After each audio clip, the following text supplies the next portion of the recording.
A todos esses desafios, o Palácio do Planalto já está sendo preparado para a cerimônia dos 2 anos dos atos de 8 de janeiro. Repórter Marília Ribeiro acompanha os preparativos, até obras de arte que foram recuperadas estão chegando por aí. É isso, Marília, bem-vinda, boa noite, bom trabalho. Oi, Thiago, muito obrigada, boa noite para você e todo mundo que está acompanhando a gente aqui no Jornal Jovem Pan, uma boa semana para todos nós.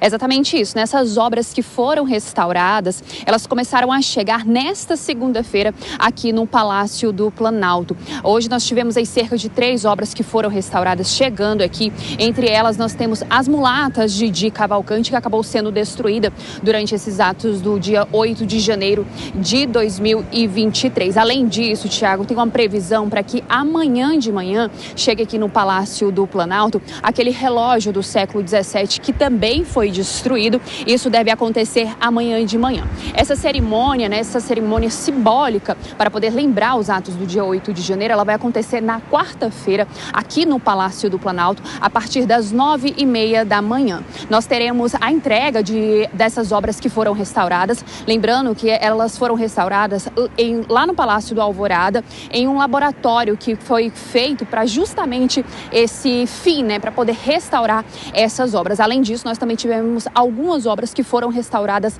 lá na Suíça. Então, esse ato do dia 8 de janeiro vai acontecer aqui no Palácio do Planalto a partir das 9h30 da manhã. No período da tarde, Thiago, nós teremos também um ato lá na verdade, uma espécie de roda de conversa com os servidores e colaboradores que trabalharam na reconstrução lá do STF. Então, isso vai acontecer às 2 da tarde lá no Supremo Tribunal Federal. Nós teremos o ministro Edson Fachin, Alexandre de Moraes e Gilmar Mendes. Então, pela manhã aqui no Palácio do Planalto e à tarde lá no Supremo Tribunal Federal. Thiago. E quem que já está confirmado nessa cerimônia aí no Planalto? Marília.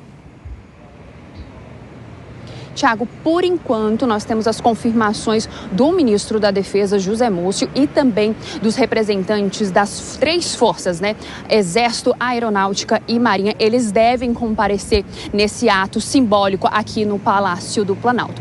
E o que acontece, Thiago? Nós também, o presidente Lula acabou estendendo esse convite aos presidentes da Câmara dos Deputados, Arthur Lira, e do Senado Federal, Rodrigo Pacheco. Arthur Lira não deve comparecer aqui no Palácio do Planalto, isso de acordo com fontes próximas ao presidente da Câmara, isso porque ele está lá na sua base em Alagoas. Já Rodrigo Pacheco, eu entrei em contato com a assessoria do presidente do Senado e eles disseram que amanhã ele deve definir se volta para Brasília, ele que está em Minas Gerais. Só para a gente poder relembrar aqui, o Congresso Nacional está naquele recesso parlamentar, eles retornam somente no dia 1º de fevereiro.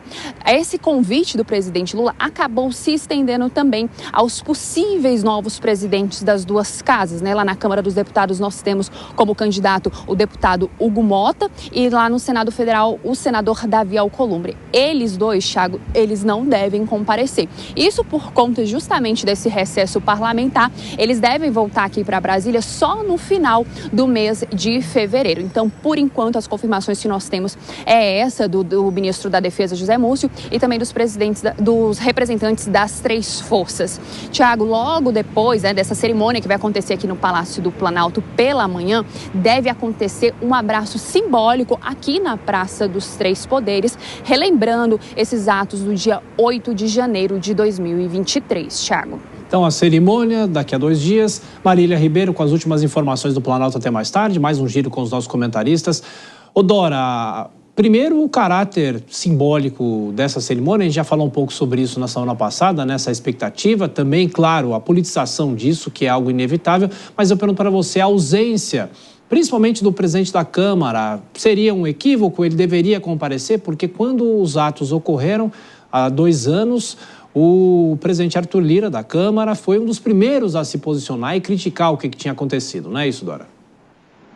Pois é, mas no ano passado ele também não foi, Então, tudo indica, porque a assessoria dele ainda fica deixando na dúvida, mas eu acho que é como a Marília disse, a tendência, se não respondeu até agora, é não ir. O ideal seria ir, porque é um ato amplo, porque o que se passou ali foi uma questão institucional, de ruptura institucional. Então, seria interessante. Agora, as ausências do deputado Mota e do senador Alcolumbre, elas são compreensíveis, porque se não vão os atuais presidentes da Câmara e do Senado, seria, no mínimo, para dizer o mínimo, uma descortesia, eles que ainda não foram eleitos comparecerem como se já eleitos estivessem, né? Agora, eu chamo a atenção, acho importantíssima a presença, a participação dos comandantes das três forças. Isso é fruto de um trabalho do ministro da Defesa, José Múcio, e é também uma participação muito simbólica, muito significativa, principalmente esse ano, em que há uma série de militares indiciados, acusados por envolvimento em tentativa de golpe de Estado. Então, quando os comandantes do Exército, da Marinha e da Aeronáutica comparecem a um ato de repúdio, em última análise é isso, de repúdio a rupturas institucionais, eles marcam o compromisso deles com a legalidade e marcam o compromisso da instituição, principalmente, buscando separar as Forças Armadas da atitude de militares que, isolado ou pessoalmente, participaram de atos antidemocráticos. Por isso que é importante a participação deles. Kobayashi, esse ato ganha um tamanho maior por causa de tudo isso que nós acompanhamos no fim do ano passado? Não sei se ganha um tamanho maior, a gente vai para 2 anos, né? O primeiro aniversário ele tende a ser mais significativo, e a tendência para os próximos 8 de janeiro, porque enquanto tiver 8 de janeiro, essa data vai ser lembrada e precisa ser lembrada como um marco de resistência a qualquer ruptura institucional, como disse a Dora, de qualquer ofensa à democracia.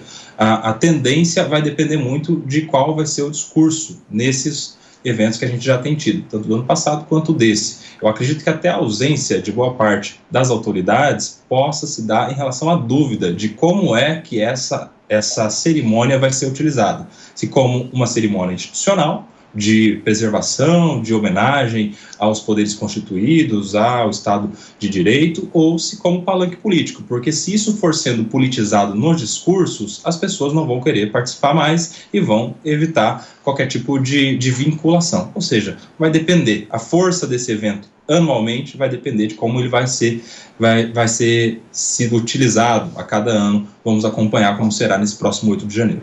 Dora, dentro disso que o Kobayashi está falando, é possível fazer um ato como esse sem se politizar? Porque, obviamente, políticos estarão presentes se o próprio presidente Lula é um político. Pois é, a questão é política, portanto não existe. Como é que se vai fazer um ato? Tratamos de política, estamos tratando de instituições, né? Agora, o que não se poderia fazer, seria o ideal, mas que é impossível, é não se partidarizar. A questão não é partidária, né? A questão é política, mas a política que diz respeito a todo o país, né? Agora, aí tem problema dos dois lados. Nessa questão de partidarização, não é só o campo adversário ao presidente Lula que faz